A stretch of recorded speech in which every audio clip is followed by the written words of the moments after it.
Hello everyone. Today I'll be presenting on the White Rose Resistance Movement. This was a student-led resistance group in Nazi Germany during World War II. These students bravely opposed Hitler's dictatorship, spreading anti-Nazi messages through leaflets and graffiti. Despite the risks, they stood by their beliefs, ultimately sacrificing their lives for freedom and justice. Their story is one of moral courage and resistance against tyranny. The White Rose was a non-violent resistance movement, founded in 1942 by students at the University of Munich. They opposed the Nazi regime and sought to awaken German citizens to the atrocities being committed in their name. Their main method of resistance was printing and distributing leaflets that exposed Nazi crimes and encouraged Germans to resist the dictatorship. By the early 1940s, Nazi Germany had become a totalitarian state. Defiance was met with imprisonment, torture, or execution. The Nazi government controlled all aspects of life, using propaganda, censorship, and fear to maintain power. The German people were expected to support the war effort and show absolute loyalty to Hitler. Most people either supported the regime, feared resisting it, or remained silent to protect themselves and their families. Hans and Sophie Scholl, the most well-known members of the White Rose, were raised in a household that valued independent thinking and morality. Hans, a medical student, and Sophie, a biology and philosophy student, initially participated in the Hitler Youth but became disillusioned after realizing the truth about the regime. Their upbringing and exposure to literature and philosophy helped shape their opposition to Nazi ideology. While Hans and Sophie are the most famous figures, the White Rose was a group effort. Key members included Christoph Probst, a medical student and close friend of Hans, Alexander Schmorl, who co-founded the group, Willy Graf, a devout Catholic and strong opponent of the Nazis,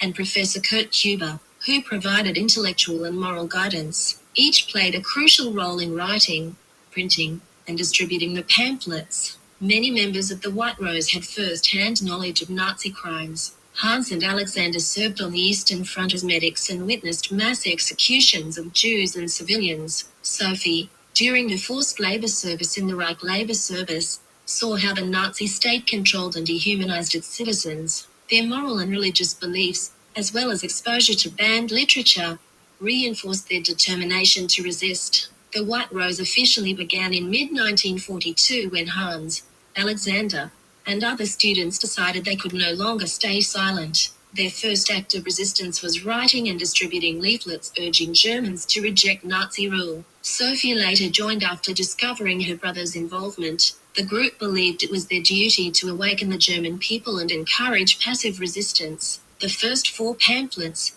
written in 1942, condemned Nazi oppression and war crimes. They criticized the German people's complicity and urged them to resist. The first leaflet stated, "Nothing is so unworthy of a civilized nation as allowing itself to be governed without opposition by an irresponsible clique that has yielded to base instinct." These pamphlets were mailed to intellectuals, writers, and others who might spread their message. Printing and distributing resistance materials was extremely dangerous. The group had to acquire large amounts of paper and postage stamps, which were strictly controlled due to wartime rationing. To avoid detection, they used underground networks to distribute leaflets across Germany, even reaching cities like Hamburg and Vienna. They meticulously hand-wrote addresses to avoid suspicion. By early 1943, the group grew bolder. The 5th pamphlet, titled Appeal to All Germans, openly called for sabotage of Nazi war efforts. They urged workers to disrupt production,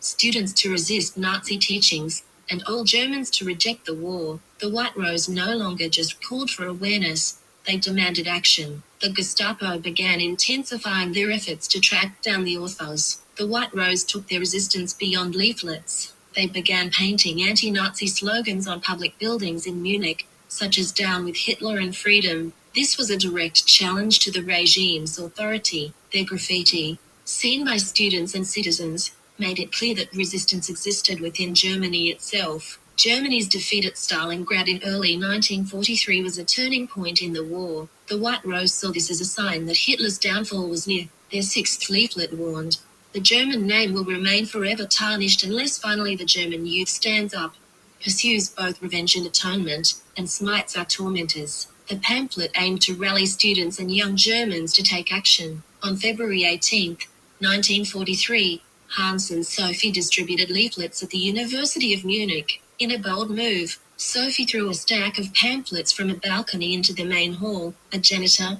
a loyal Nazi, saw them and immediately reported them to the Gestapo. Hans and Sophie were arrested on the spot, and the draft of the seventh pamphlet was found in Hans' bag, leading to the arrest of Christoph Probst. The three members were brutally interrogated for days. Despite immense pressure, they did not betray other members. On February 22, 1943, they faced a sham trial led by Nazi judge Roland Friesler. The trial lasted only a few hours. Hans, Sophie, and Christoph were convicted of treason and sentenced to death. That same day, Hans, Sophie, and Christoph were executed by guillotine. Sophie remained defiant to the end, stating, "I did the best I could do for my nation." Hans' final words were, "Long live freedom." Their bravery left a lasting impression, even on the prison guards. The Nazi regime viewed any form of dissent as a threat to its control. Public trials and executions were meant to send a clear message: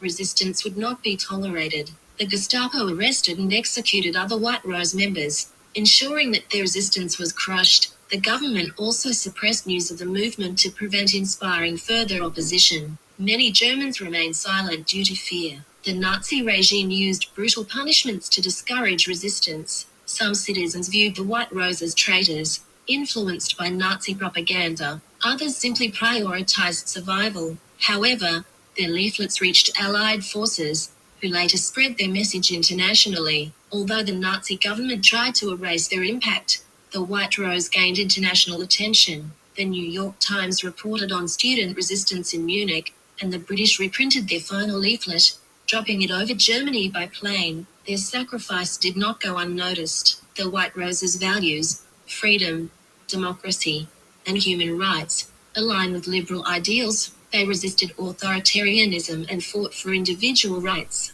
Today, they are remembered as symbols of moral courage, with streets, schools, and awards named in their honor. The White Rose teaches us the power of speaking out against injustice. Even in oppressive regimes, individuals can make a difference. Their story forces us to ask, would we have the courage to stand up for what is right? Their legacy reminds us never to be silent in the face of tyranny.